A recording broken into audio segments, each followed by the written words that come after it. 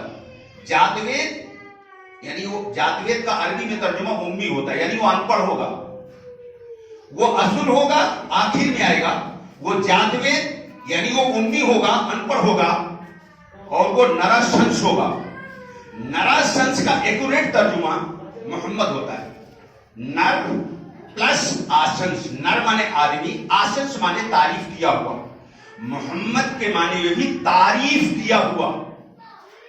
ایسا انسان کہ اس کی اتنی تعریف کی گئی اور کی جائے گی کہ آج تک اس زمین پر کوئی ایک آدمی ایسا نہیں پیدا ہوا جس کی اتنی تعریف، اتنی مدح کی گئی ہو اور مستقبل میں کی جائے گی. میں نے نرسنس کا الفاظ شروع میں نہیں لایا تھا جان بوجھ کر کے، خالی میں نے جاتوید کہا تھا، اسور کہا تھا، تو اس سے پہلے کہہ دیا کہا ہے تو محمد کی بات ہے. کیا کہا؟ نرسنس تو کہتا تو سمجھ جاتے ہو، عام آدمی سمجھ جاتا. میں نے خالی جاتوید اور اسور کہا تھا، انہوں نے کہا یہ تو محمد کی بات ہے. اور جانتے ہو خدا تمہارا محتاج نہیں ہے. سورہ توبہ آیت نمبر 40 میں اللہ نے یہ بات کہا ہے کہ ہم نے تمہارے بغیر اپنے نبی کی بات کی. صحابہ سے کہا، ہماری تو کوئی اوقاتیں نہیں. صحابہ سے کہا ہم نے تمہارے بغیر، میں تمہارا محتاج نہیں، تمہارے بغیر اپنے نبی کی بات کر کے بتایا. آج بھی اللہ آپ کا محتاج نہیں ہے. آپ نہیں کرو گے خدا دوسروں کو کھڑا کرے گا. انہوں نے کیا کہا وہ سب بتاؤں گا تو میرا وقت ختم ہو جائے گا. مجھے بھی کچھ باتیں کہنی ہیں، چند جملے ان کے بتا دوں. انہوں نے کہا جس کی مجھے بہت دنوں سے تلاش تھی، آج آ کر سب مل گیا مجھے. آج مجھے بڑی شانتی ملی. آج مجھے لگ رہا ہے کہ اب میں دنیا میں کوئی بڑا کام اب کر لوں گا. آج میری سمجھ میں سب آ گیا. اور کہا کہ میں آپ کے ساتھ مل کر کے اس پورے دیش میں ایک انقلاب لانا چاہتا ہوں. ابھی تو 2 گھنٹہ ہوا ہے. 2-2.5 گھنٹے میں اس دیش کا ایک آدمی جو آپ کی شکل نہیں دیکھنا چاہتے وہ لوگ، وہ ایک مسلمان سے کہہ رہا ہے کہ میں آپ کے ساتھ اس ملک میں ایک انقلاب لانا چاہتا ہوں. قرآن نے بھی کہا کہ یہ قوم جب آئے گی نا تو پوری دنیا میں چھا جائے گی. یہ قرآن نے کہا ہے. 2.5 گھنٹے کی گفتگو میں وہ کہہ رہا ہے کہ میں اس پورے ملک میں آپ کو لے کر ایک انقلاب لانا چاہتا ہوں. کیا مطلب ہے اس کا؟ وہ قوم تیار بیٹھی ہے. اگر میں اس کی تفصیل بتاؤں گا تو عصر کی اذان ہو جائے گی، وہ بات میری ختم نہیں ہوگی. قوم تیار بیٹھی ہے، وہ تمہاری محتاج نہیں ہے. ان کے بڑے بڑے سب جانتے ہیں کہ آخری نبی محمد عربی ساری دنیا کے نجات دہندہ بن کے آئے تھے، اور آخری کتاب انتم وید قرآن ساری دنیا کے انسانوں کے لیے آئی. مسلمانوں کی مونوپولی اس پر نہیں ہے، کہ بپوتی نہیں ہے کہ یہ اس کے ٹھیکیدار ہیں. قرآن جتنا آپ کا ہے اتنا دنیا کے ہر انسان کی. لیکن میں اپنے اصل مضمون پر آ جاؤں، یہ تو پریکٹیکل ثبوت دے رہا تھا. لقد کان لکم فی رسول اللہ اسوۃ حسنہ کی تفصیل میں، چونکہ اس آیت میں اللہ نے یہ کہا کہ رسول کی زندگی اس کے لیے نمونہ بنے گی جو اللہ اور آخرت کے دن کا امیدوار ہوگا اور اللہ کو بہت زیادہ یاد کرنے والا ہوگا. ہر ایک کے لیے نمونہ نہیں ہے. اس آیت میں یہ بتایا ہے، سورہ احزاب آیت نمبر 21 میں اللہ نے یہ بات بتائی ہے. اس کو سمجھنے کے لیے میں نے بہت ساری مثالیں دیا، پھر پریکٹیکل کچھ چیزیں لایا، لیکن میں بھی کچھ اور لانا چاہتا ہوں بہت اختصار کے ساتھ، تاکہ آپ جو کنفیوژن کا جنگل ہے، کنفیوژن کا، غلط فہمی کا جو جنگل ہے، اس سے آپ نکل جائیں. آپ کی محبت میں بتانے جا رہا ہوں. ہمارے یہاں جیسے دنیا کی اور مذاہب کی قوموں کے یہاں اللہ کی کتاب سے لوگوں کو کاٹ دیا ان کے علماء نے، سناتنیوں کے بھی، عیسائیوں کے بھی، یہودی علماء نے بھی، عیسائی علماء نے بھی، سناتنی علماء نے بھی. پری پلان جو اللہ کی کتاب ان کے یہاں ہے، قرآن کہہ رہا ہے کتاب ہے وہ، اور قرآن پچھلی تمام کتابوں پر ایمان لانا فرض قرار دیتا ہے. پچھلے نبیوں پر ایمان لانا فرض قرار دیتا ہے. اگر پچھلی کتابوں پر ایمان نہیں لاؤ گے تو مومن نہیں. اگر پچھلے نبیوں پر ایمان نہیں لائے تو مومن نہیں. لیکن ان کی یہاں گمراہی کیسے آئی؟ ان کے علماء نے ان کو کتاب سے کاٹ دیا تھا اور اس کی جگہ پر دیومالائی بھر دیا. دیومالائی کہتے ہیں من گڑھنت قصے کہانی. دین کی جگہ پر قصے کہانی لا دیا جس کا کتاب سے کوئی ثبوت نہیں ہے. اگر میں اسے بتاؤں تو شام ہو جائے گی، اتنا مجھے معلوم ہے، کتابیں بھری پڑی. یہ سب مسلمانوں کے یہاں بھی آ گیا ہے. میں 2 مثال دے رہا ہوں، اتنا جتنا آپ ہضم کر پائیں گے، باقی تو آپ ہضم ہی نہیں کر پائیں گے. ہماری کتابوں میں ایک بزرگ کے بارے میں لکھا ہے، میں نام نہیں لوں گا ان کا، بہت بڑے بزرگ تھے، دنیا کے صف اول کے بزرگ تھے. ان کے بارے میں لکھا ہے کہ 15 سال تک ایک پیر پہ کھڑے ہو کر عیسیٰ کے بعد قرآن پڑھتے تھے. ایسے کھڑے ہوتے جیسے میں کھڑا ہوں، اور فجر تک ایک پیر پہ کھڑے رہتے تھے اور قرآن پورا ختم کر ڈالتے تھے. یہ لکھا ہے. لوگ خوش ہو جاتے، واہ واہ کیا بزرگ تھے. میں آپ سے پوچھنا چاہتا ہوں، اللہ کے رسول نے کبھی ایک پیر پہ کھڑے ہو کر قرآن پڑھا تھا؟ کبھی پڑھا تھا؟ یہ رسول سے بڑے ہیں کیا؟ ایک صحابی نے کہا میں پوری زندگی روزہ رکھوں گا. حضور کے تیور جلالی ہو گئے. فرمایا تو مجھ سے بڑا بننا چاہتا ہے؟ میں تو ہمیشہ روزہ نہیں رکھتا، میں روزہ رکھتا بھی ہوں، افطار بھی کرتا ہوں. حضور نے فرمایا. ایک صحابی نے کہا میں کبھی شادی نہیں کروں گا. حضور نے فرمایا مجھ سے آگے نکلنا چاہتا ہے؟ میں اللہ کا محبوب ہوں لیکن میں شادی نہیں کیا ہوں. پیغمبر کبھی پوری زندگی میں ایک دن بھی ایک پیر پہ کھڑے ہو کر قرآن نہیں پڑھا. بخاری کی روایت ہے، اللہ کے رسول آسان طریقہ اپناتے تھے، مشکل کو ترک کرتے تھے. حضرت عائشہ کی بہت مشہور روایت ہے کہ پیغمبر کے سامنے جب 2 چیزیں رکھی جاتی تھی تو اس میں جو آسان ہوتا تھا اسے چھانٹ دیتے تھے، مشکل کو چھوڑ دیتے تھے. یہ نبی کی سنت ہے کہ آسانی پیدا کرو، آسانی اختیار کرو، امت کو مشکلات میں نہ مبتلا کرو. ٹھیک ہے؟ الدین یسرن، دین آسان ہے. یہ اتنا بڑا مطلب بیٹھا ہے، اس میں کچھ اچھے تندرست لڑکے بھی ہیں. اگر میں کسی ایک کو کہہ دوں پوری رات ایک پیر پہ کھڑے ہو جاؤ، ہو جائے گا؟ کوئی نہیں ہو پائے گا. یہ ان نیچرل، ان سائنٹیفک، ایسی جھوٹی بےہودہ بات یہ آپ کے دین میں داخل ہے. اور سب کہتے ہیں بہت بڑے بزرگ تھے. وہ بزرگ تھے نو ڈاؤٹ، انہوں نے یہ کہا بھی نہیں کہ میں ایک پیر پہ کھڑا تھا. یہ تو لوگوں نے اپنی دکان چمکانے کے لیے یہ جھوٹی بات ان کی طرف سے منسوب کیا. انہی کے بارے میں بغیر نام لیے کہہ رہا ہوں، بہت لکھا ہے، اگر میں بتاؤں تو 1 گھنٹہ لگ جائے گا. انہی کے بارے میں لکھا ہے کہ 1 سال تک نہ پانی پیا نہ کھانا کھایا. پیغمبر کو 3 دن کی بھوک تھی. کتنے دن کی؟ 3 دن کی. وہ دنیا کے ہر کتاب موجود ہے، مسجدوں کو کتاب رہتی ہو اس میں لکھا ہے بہت ہے. پیغمبر کو 3 دن کی بھوک تھی، یعنی 72 آورس، 72 گھنٹے کی. تو برداشت نہیں کر پائے. کون نہیں برداشت کر پائے بھائی؟ وہ پیغمبر جن سے بڑا طاقتور اور بہادر اور جبت والا قیامت تک کوئی پیدا نہیں ہوگا. وہ 3 دن کی بھوک برداشت نہیں کر پائے، بے قرار ہو کر مسجد نبوی میں آ گئے. اور وہاں دیکھا ابو بکر عمر بھی تھے.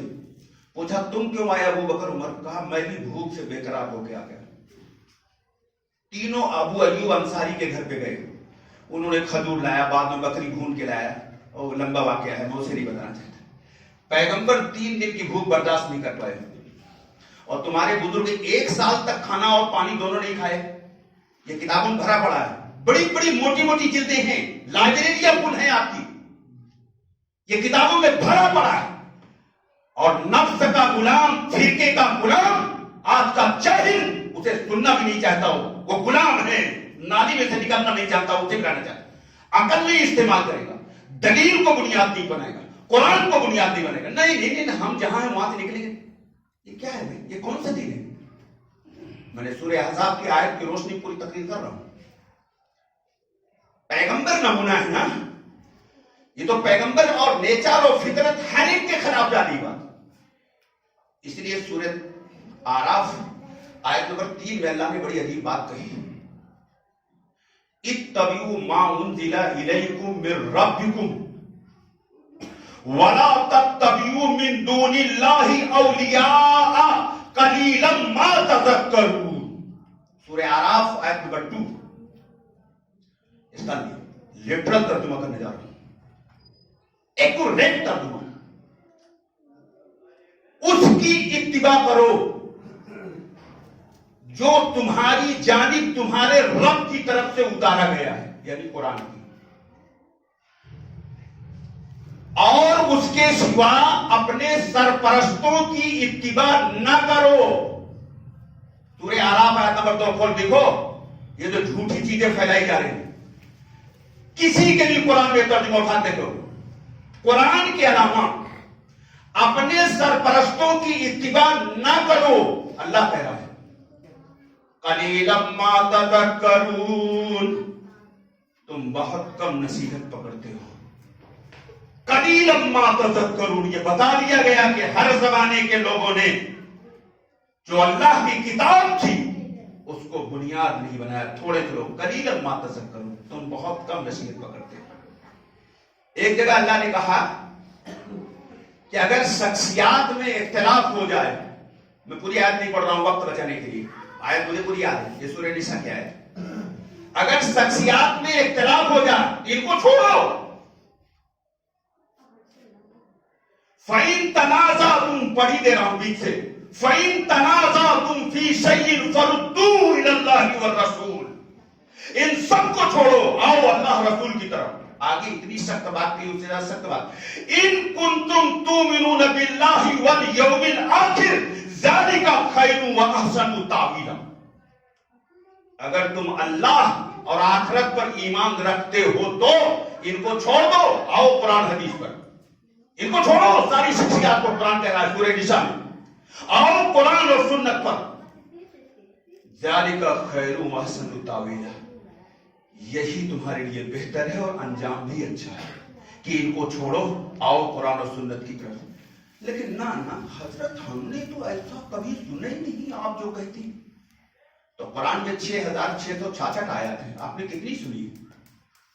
اور جتنی سنی ہے رمضان میں, اس میں سے شاید بعض لوگ تو ایسے ہیں کہ ایک آیت کا مطلب نہیں جانتے.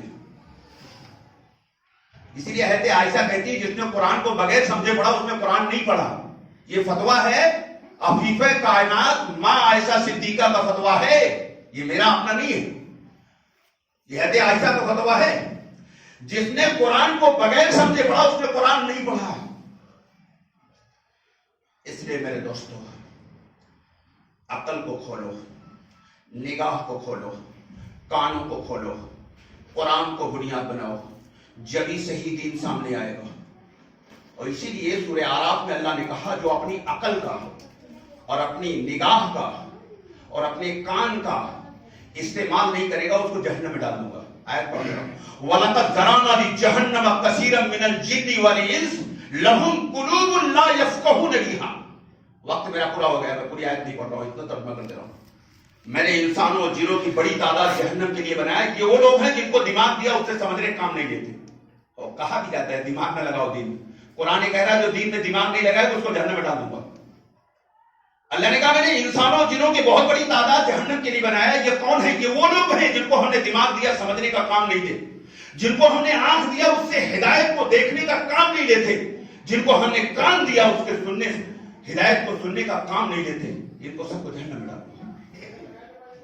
قرآن بالقرآن حکم و امامہ, قرآن ہمارا حاکم امام ہے. جیسے پچھلی قوموں نے اللہ کی کتاب کو ترک کر کے قصے کہانیوں کو شخصیات کو بنیاد بنایا تھا, سب گمراہ ہو گئے. قرآن کہہ رہا ہے, ہم نے پچھلے جمعے کو پوری تفصیل سے بیان لایا, پورا بیان پچھلے جمعے کسی پہ تھا اور لوگ بہت خوش ہوئے, بڑا اچھا رزلٹ آیا. اس میں نے یہ بھی ثابت کیا تھا کہ قرآن کی 2 آیتوں سے ثابت کیا تھا کہ ہر نبی جو آیا اس کا مذاق اڑایا پوری قوم نے, ہر نبی کا مذاق اڑایا. اور دوسری آیت یہ لایا تھا سورہ انعام میں سے کہ ہر نبی کے دشمن تھے پوری قوم. اس کی وجہ صرف یہ تھی کہ ان کا جو دین ہوتا تھا, جو کہانی قصہ والا شخصیات والا, پیغمبر کہتا تھا یہ دین جنت میں لے جائے گا, تو سب مخالف ہو جاتے تھے. اب قیامت تک یہ اصول چلے گا, جو قرآن والا دین پیش کرے گا لوگ کہیں گے صاحب یہ ہماری شخصیات والا دین تو نہیں آپ بتاتے. تو بھائی اللہ کی کتاب پر ایمان لایا اور شخصیات پر نہیں. آمنت باللہ و ملائکتہ و کتبہ, کتاب پر ایمان لایا ہوں, شخصیات پر ایمان لانا تو کہیں نہیں لکھا ہے, بلکہ سورہ توبہ آیت نمبر 31 میں اللہ نے کہا جو شخصیات پر ایمان لائے گا قرآن کے مقابلے ان کو ترجیح دے گا وہ سب گمراہ ہیں. یہ سورہ توبہ میں کہا. میں نے پچھلے جمعے کو تفصیل سے ساری آیتیں پڑھا تھا, 31 بھی پڑھا, 34 بھی پڑھا اور بہت ساری آیتیں لایا تھا. مختصر خلاصہ کلام یہ ہے کہ میرے دوستو, اگر حق چاہتے ہو, سچا دین چاہتے ہو, دنیا اور آخرت کو بنانا چاہتے ہو, تو وہ دین سمجھو جو قرآن بتا رہا ہے, شخصیات والا دین بھی. اللہ عمل کی توفیق عطا فرمائے. اب سنتیں پڑھ لیجیے.